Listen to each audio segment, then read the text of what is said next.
नमस्कार दर्शक मित्रों, आप देख रहे हैं जीपीएमसी न्यूज 24/7 લાઈવ। અરવલ્લી મોડાસાના સાકરિયા હનુમાનજી મંદિર ખાતે યોજાશે ભવ્ય ત્રિદિવસીય મહોત્સવ અર્થે પ્રેસ કોન્ફરન્સ યોજાઈ। શ્રી ભીડભંજન વિકાસ ટ્રસ્ટ સાકરિયાધામ દ્વારા પત્રકાર પરિષદ યોજાઈ।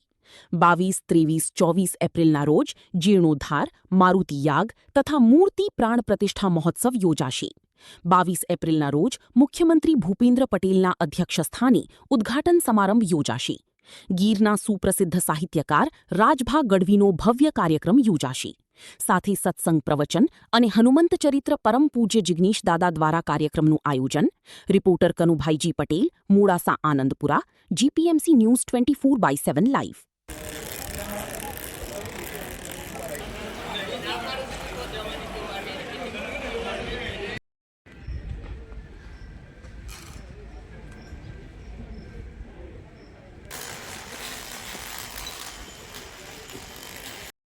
તમામ સમાજની દીકરીઓ 1500 કરીઓ તમામ સમાજની દીકરીઓને અમે આમંત્રણ આપ્યું છે। તમામ દીકરીઓને અમે ભેટ સ્વરૂપે કંઈક આપવાનું છે એવું અમારું પ્રશ્ન મળી અને આપણે આ પ્રોગ્રામ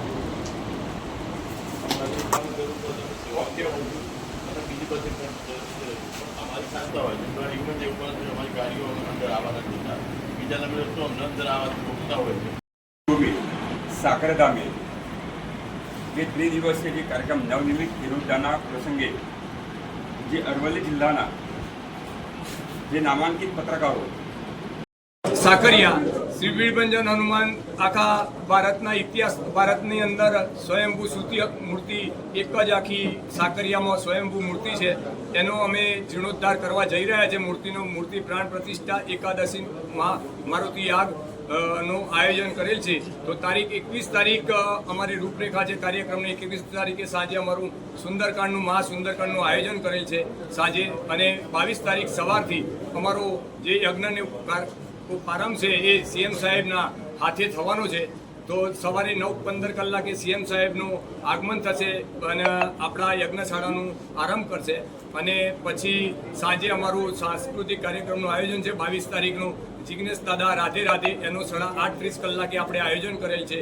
23 તારીખે અમે મૂર્તિ પ્રાણ પ્રતિષ્ઠાનું જે સામૂહિક શોભાયાત્રાનું આયોજન કરેલ છે 23 તારીખનું, અને 23 તારીખે સાંજે ગીરના લોક સાહિત્યકાર એવા રાજભા ગઢવીનું આયોજન 8:30 કલાકે કરેલું છે, અને 24 તારીખે સવારે આપણે મૂર્તિ પ્રાણ પ્રતિષ્ઠા, ધજાદંડક અને શિખરની ઉપર ધજા ચડાવવાનું આયોજન આપણું 24 તારીખનું છે। 24 તારીખે તમામ મહાપ્રસાદીનું મોટું આયોજન કરેલું છે, અને તમામ અમે આ જે ફંડ છે ફંડ માટે, આ મંદિરના ફંડ માટે અમારે કોઈ જગ્યાએ ફંડ લેવા માટે જવું પડ્યું નથી। આ મંદિર અમારું 7.5 થી 8 કરોડના ખર્ચે તૈયાર થઈ રહ્યું છે। કોઈ જગ્યાએ અમારે દાતાશ્રીઓ માટે કે બહાર બુક લઈને પણ જવું નહીં પડ્યું। સ્વયંભૂ સુતા હનુમાન છે અને સ્વયંભૂ દાન આવેલું છે આ મંદિરનું, અને આ પ્રોજેક્ટ આ મંદિરનો જે હતો એ અમે 3 વર્ષના કાર્યક્રમ પહેલો અમે 3 મહિના પહેલો આ પ્રોગ્રામ પૂરો કરીએ છીએ। દર્શનાર્થીઓ માટે અને અમે પાર્કિંગની વ્યવસ્થા અમારી જનરલ પાર્કિંગની અમે હાઈવેથી અડીને કરેલી છે, અને અમારી ગામની પાર્કિંગની વ્યવસ્થા, અમારા આમંત્રિત મહેમાનોની બેઠક વ્યવસ્થા સાંજની, અને અમારી પાર્કિંગની વ્યવસ્થા એમની અલગ કરેલી છે।